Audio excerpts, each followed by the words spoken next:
todos estos devocionales desde el día de hoy hasta el último día que tengamos clase o trabajo laboral, vamos a estudiar las dos cartas de primera y segunda de Timoteo.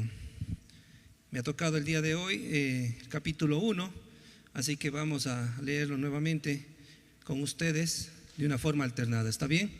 Empiezo yo y ustedes los números pares.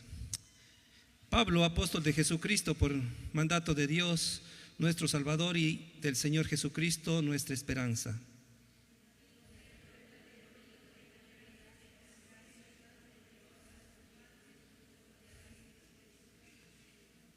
Como te rogué que te quedases en Éfeso cuando fui a Macedonia, para que mandase a algunos que no enseñan diferente doctrina,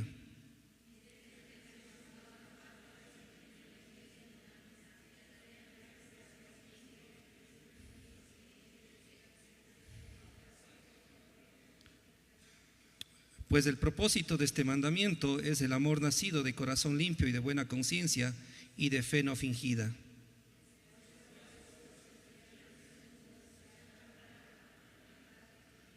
Queriendo ser doctores de la ley, sin entender ni lo que hablan ni de lo que afirman.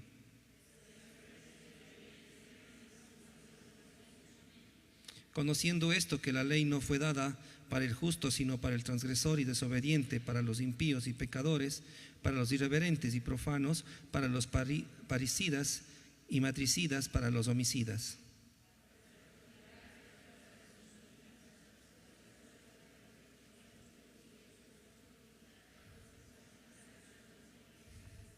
Según el glorioso evangelio del Dios bendito que a mí me ha sido encomendado.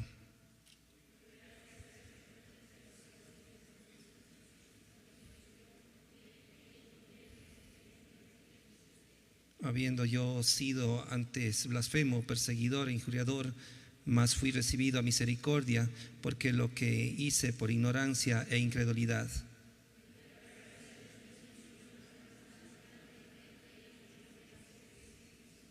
Palabra fiel y digna de ser recibida por todos, que Cristo Jesús vino al mundo para salvar a los pecadores, de los cuales yo soy el primero.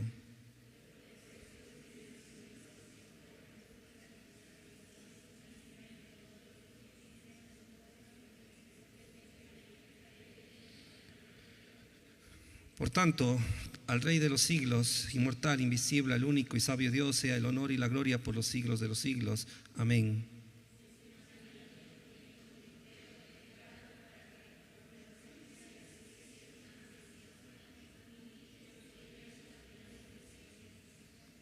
Manteniendo la fe y la buena conciencia, desechando la cual naufragaron en cuanto a la fe algunos.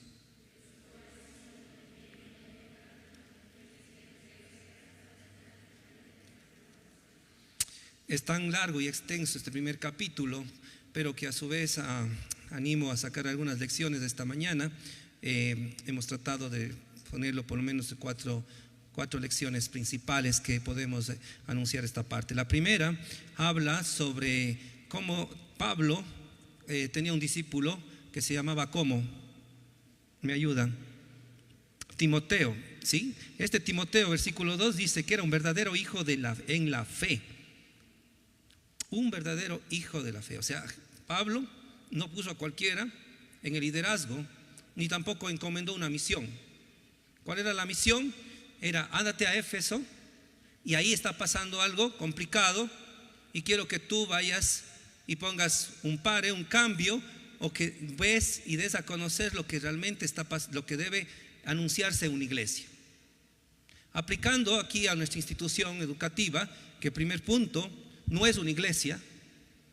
Ojo, aquí hay varias iglesias representadas por ustedes, que podríamos enfocarnos en algunos como católicos, luteranos, bautistas, pentecostales, no sé qué otra línea más hay, pero no es una iglesia bilingüe, pero sí es un ministerio donde queremos aplicar estos principios, ¿sí?, que nos dice la palabra de Dios.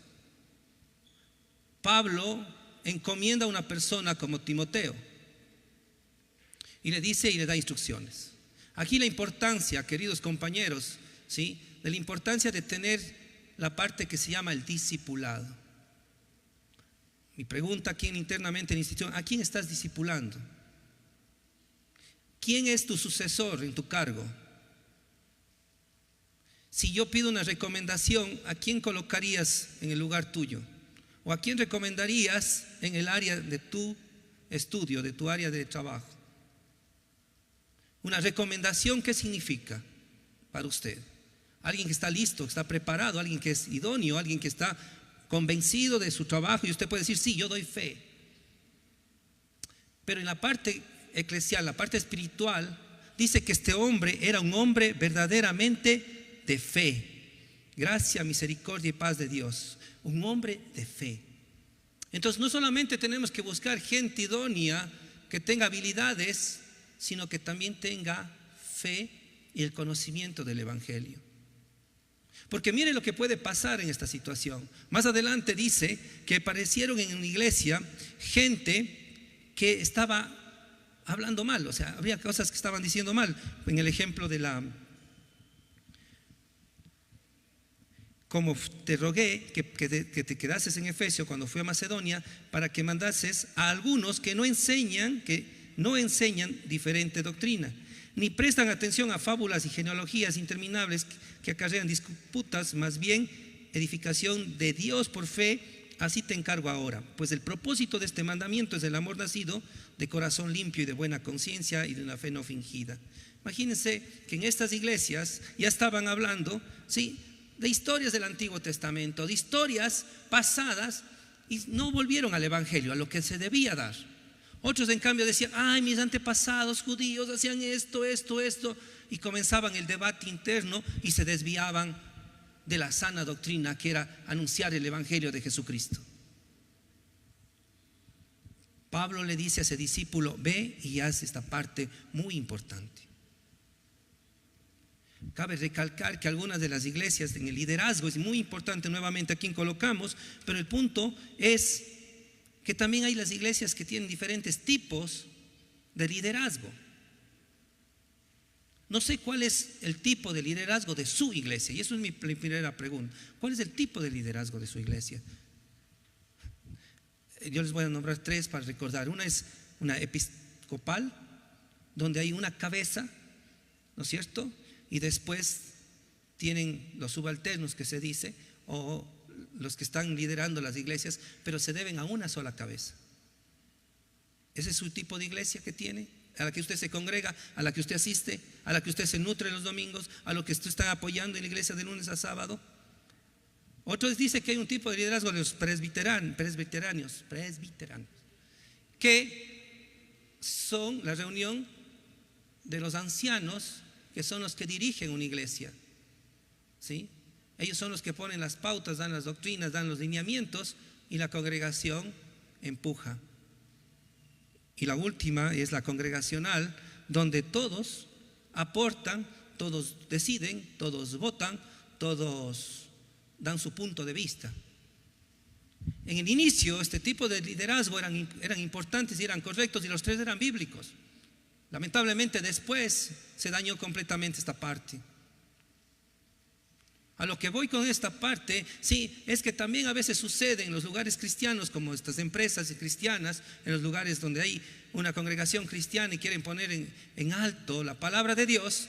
Ocurre que a veces nosotros queremos poner el liderazgo de sus iglesias, queremos poner en el liderazgo de esas instituciones. Por eso algunos de ustedes pueden decir: bueno, yo tengo una iglesia congregacional, por lo tanto yo quiero que se haga lo mismo acá en la institución. Y hay un choque.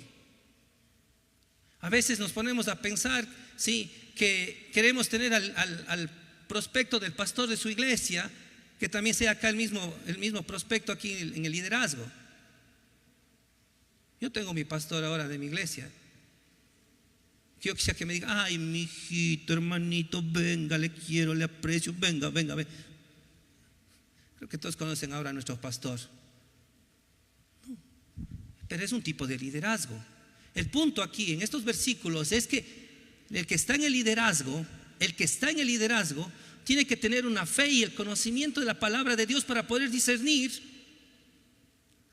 las situaciones que a veces pueden pasar erróneas o incorrectas. Y es tan importante el equipo que tengan alrededor, que Pablo se preocupa tanto y le dice: Timoteo, córrete, no seas malito, vete allá y comienza a hacer un cambio en esa iglesia, porque se van a dañar las iglesias ahí.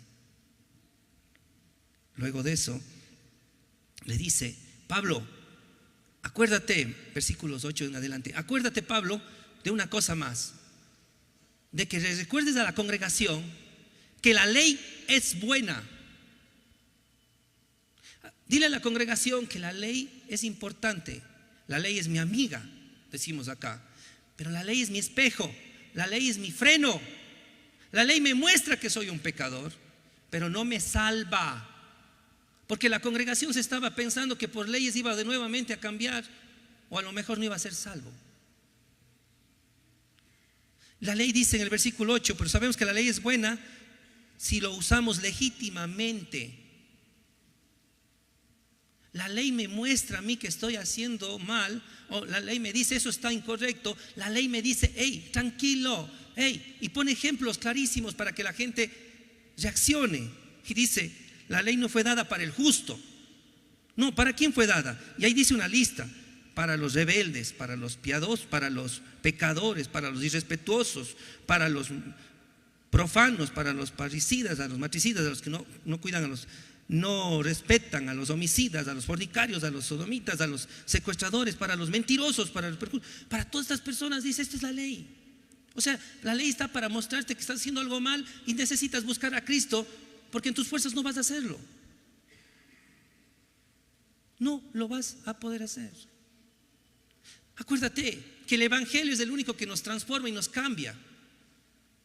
¿Y quién puede decir más que eso? Es Pablo. Porque en el verso 15 dice: palabra fiel y digna de ser recibida por todos, que Cristo Jesús vino al mundo para salvar a los pecadores, de los cuales yo soy el primero. Y Pablo era loco. Pablo mató a los cristianos. Pablo era uno de los que sabía bastante la ley y vivía bajo la ley. Pero después de Pablo, la conversión de uno tiene que ser así, igual, de los cuales yo fui el primero. Y termino con esta parte. Algunos de ustedes conocen el Giovanni de antes y el Giovanni de ahora. El Giovanni que aquí en esta institución hacía cosas que no debía y no eran correctas. Pero solo el evangelio mostró a través de la ley que eso era incorrecto y que estaba ofendiendo a mi Señor Jesús, y que Él en la cruz pagó por mis pecados, por mis cosas malas. Y es cuando uno se quebranta y dice: Señor, perdóname. La ley me mostró cuán pecador era, pero la ley también me mostró que necesitaba un gran Salvador. Eso es lo que dice Pablo a Timoteo: ve y recuérdale a la congregación que la ley nos muestra es que nos lleva a Cristo, a reconocer que necesitamos un Salvador, porque como somos, ninguno de nosotros sin Cristo podríamos ser salvos. Y es ahí que cada uno de nosotros tiene ese celo. Cada uno de nosotros trata de llevar a Cristo a la gente. Es ahí la importancia de decir que congregación, en donde estemos, necesitamos que la gente conozca del evangelio.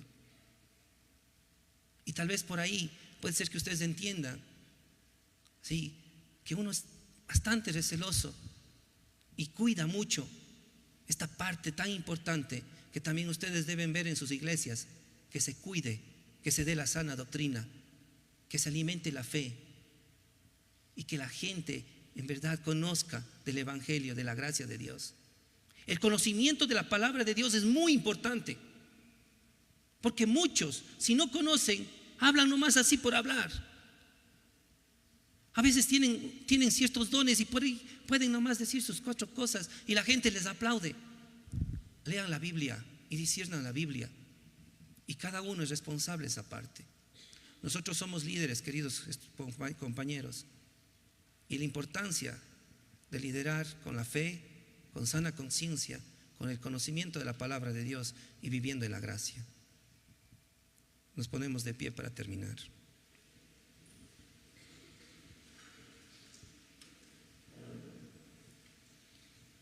Padre Santo, te damos gracias, Señor, en esta mañana por haberte revelado, Señor, por tu Espíritu Santo a cada uno de nosotros en algún momento de nuestras vidas, Señor, para rendirnos a ti y para decirte: Señor, te necesitamos. Señor, te pedimos que seas tú convenciendo en nuestros corazones la importancia, Señor, de meditar, de escudriñar, de leer, de tener una relación contigo, Señor, a través de la santa palabra. Te pido, Señor, que en cada congregación de mis compañeros, de mis hermanos, se lleve correctamente la palabra de Dios, Señor. Te pido, Señor, que en cada líder haya los atributos, Señor, que tú tienes, Señor Jesús, para cada uno de nosotros. Y lo que nos falta, Señor, ayúdanos abundantemente a suplirlo, Señor. Que estas cartas, Señor, de estas lecciones de estos días, sea un desafío, Señor, para nosotros como institución, para seguir aprendiendo, para seguir creciendo, Señor. Bendiga las actividades de este día, Señor. Bendiga a los estudiantes de esta mañana, Señor. Danos la tranquilidad y la paz de saber que tú estás con nosotros, Señor. En Cristo Jesús. Amén. Muchas gracias, compañeros, señores estudiantes. Pasamos a las aulas. Los compañeros también que tienen sus actividades, pasamos, por favor. Que tengan un bendecido día.